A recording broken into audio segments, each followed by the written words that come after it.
Aujourd'hui, est-ce que je dois m'arrêter? Tu sais, je viens de faire un événement qui s'appelle IMOPRO 4 il y a quelques jours et j'ai posé cette question aux participants du séminaire en leur posant la question: est-ce que je dois m'arrêter là?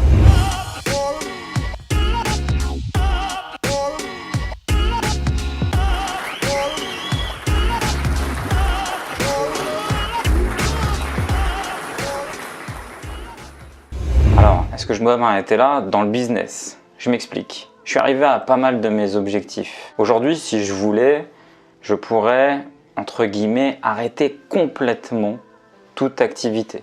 C'est-à-dire que je peux fermer ma société marchande, je peux arrêter ma société de bâtiment, je peux arrêter ma société de réseau de chasseurs immobiliers. Et puis, aller, entre guillemets, mettre mes fesses sur une plage et tout stopper. Et vivre peut-être de la pêche ou je ne sais quoi. Et dans le public, tout le monde m'a dit non. Tout le monde m'a dit non, c'est impossible. Et c'est impossible, et il y a des phrases qui me reviennent comme ça et qui ont fait résonance. Tu vas t'ennuyer. Alors déjà, oui, je vais m'ennuyer. Pourquoi? Pour la simple et bonne raison, c'est que je suis entrepreneur depuis que je suis tout gosse. Ça a vraiment été une passion de faire des affaires, de faire du troc, de faire du deal, de créer, d'ouvrir des boîtes, d'en fermer. Tu sais, moi j'ai fait faillite. Et finalement, j'ai peut-être pris autant de plaisir de monter des boîtes que de les fermer. Et en tout cas, j'ai autant appris. Et je peux pas arrêter. Je peux pas arrêter, pourquoi? Pour la simple et bonne raison, c'est que tu ne dois pas te contenter du minimum. Si tu en as les capacités, si tu en as les capacités intellectuelles, physiques, tu dois justement aller plus haut. Dépasser tes standards, dépasser tes limites que tu t'es imposées. Moi, la liberté, l'indépendance financière, ça m'a jamais fait rêver. Absolument pas. Pourquoi? Tout simplement parce que je suis le fondateur de ce mouvement Influence Financière.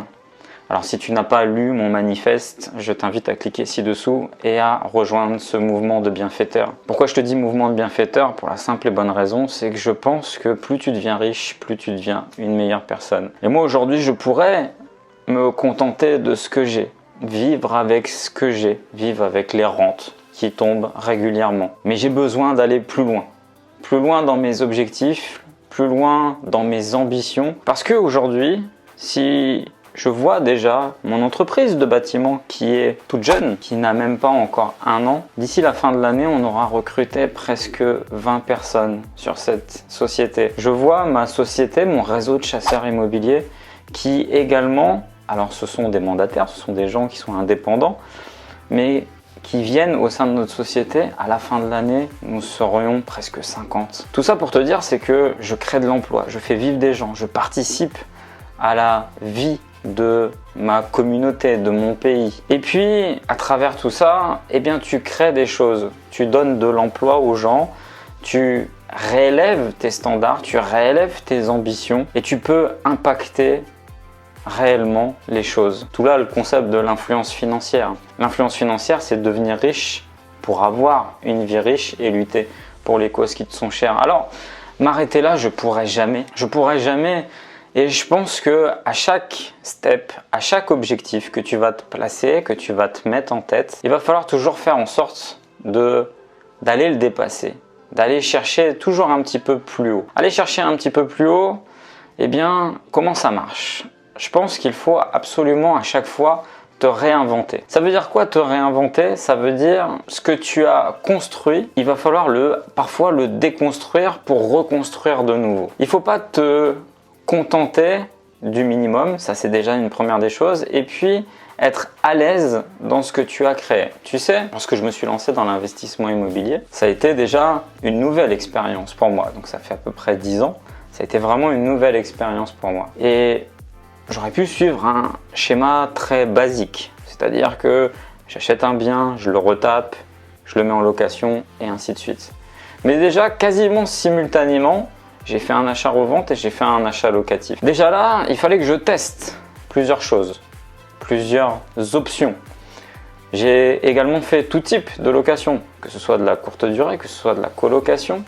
J'ai fait de l'achat-revente, j'ai fait de l'immeuble de rapport, j'ai fait du local commercial, j'ai fait de la maison individuelle.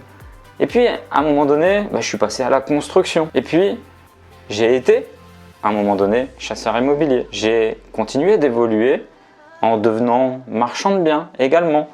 j'ai continué d'évoluer en créant une société de bâtiment, en créant maintenant moi-même mon réseau de chasseurs immobiliers. Et puis, plus les choses avancent et plus à chaque fois, je crée quelque chose pour me réinventer. Tu sais, lorsque j'étais plus jeune, le jeune moi, j'avais des magasins. J'ai développé 3 points de vente. J'étais propriétaire de 3 points de vente. Enfin, j'étais gérant. Et ça, je te referai une vidéo un petit peu plus tard sur la distinction entre être propriétaire et être gérant. J'avais ces sociétés, j'avais ces magasins. J'ai aussi décelé un problème qui est dû à cette faillite. C'est qu'à un moment donné, je ne me suis pas réinventé. Tu sais, en plus, j'étais dans du textile, dans de la mode. Et forcément, la mode, ça va très vite. Aujourd'hui, on est en 2019. Tout va très vite. Les tendances, les modes, chaque nouvelle avancée va très vite. Le temps se raccourcit pour tout. Donc tu dois à chaque fois te réinventer. Et moi je te parle de ça, déjà c'était en 2008 où j'étais en pleine faillite. Et en 2008, eh bien, je pense que je ne me suis pas réinventé déjà sur le coup. C'est-à-dire que j'étais dans un certain acquis, je faisais mes chiffres quasiment identiques d'année en année. Et donc, je ne faisais pas attention au changement de consommation, au changement même à l'intérieur même de ma boutique, c'est-à-dire en termes de collection, en termes de nouveautés, en termes de redynamisme. Et ça a aussi été quelque chose qui a fait en sorte que je chute royalement. Donc à chaque fois, tu dois te réinventer. Une société aujourd'hui n'est pas un acquis. Une société que tu as montée qui fait aller systématiquement d'année en année, un chiffre qui est à peu près le même n'est pas un acquis. Et j'ai envie de te dire comment tu vas pouvoir déceler justement cet acquis qui n'en est pas, c'est si le chiffre d'affaires est linéaire. Si ton chiffre d'affaires est toujours linéaire, c'est que tu vas commencer à atteindre une phase qui est descendante. Il faut que ton chiffre d'affaires d'année en année soit toujours sur une montée. Même si elle est douce, il faut qu'elle soit toujours exponentielle. C'est qu'à ce rythme que tu vas progresser. Donc le message à travers cette vidéo, c'est non, je ne peux pas m'arrêter là. Alors je t'invite à ne jamais t'arrêter dans tes projets, à toujours dépasser tes standards, à viser toujours plus haut dans tes ambitions. Et puis aussi de faire ce que tu n'as pas l'habitude de faire. Toujours te réinventer également dans ce que tu vas mettre en place. Ça, c'est très important de te réinventer au quotidien. Il y a 2 mots que j'adore et que j'ai toujours un peu circulé sur internet en te donnant mes conseils, c'est malléabilité et modularité. Toujours très important d'être quelqu'un de souple. Tu dois être souple, tu dois être, tu sais, comme un professionnel de l'aïkido. Tu dois être souple sur tous les événements business qui vont t'arriver. Tu dois savoir être connecté, rapidement prendre des décisions. Et puis tu ne dois pas avoir peur de te remettre en question. Tu ne dois pas avoir peur de prendre ce risque qui va justement peut-être te sortir de cette zone d'inconfort que tu t'es mis. Tu sais que je préfère parler de zone d'inconfort parce qu'on est tellement à l'aise dans l'inconfort plutôt que dans le confort. Et donc tu dois sortir de cette zone et continuer de te réinventer au quotidien, continuer de progresser et toujours de dépasser tes limites et tes standards si tu en as les capacités. J'espère que cette vidéo t'aura plu. Si tu n'as pas encore rejoint le mouvement Influence Financière, je te le dis, tu as le lien en dessous de la vidéo. Rejoins ce manifeste si tu as aimé. Like, commente, partage. C'était Hassan. Je te dis à très bientôt. Ciao.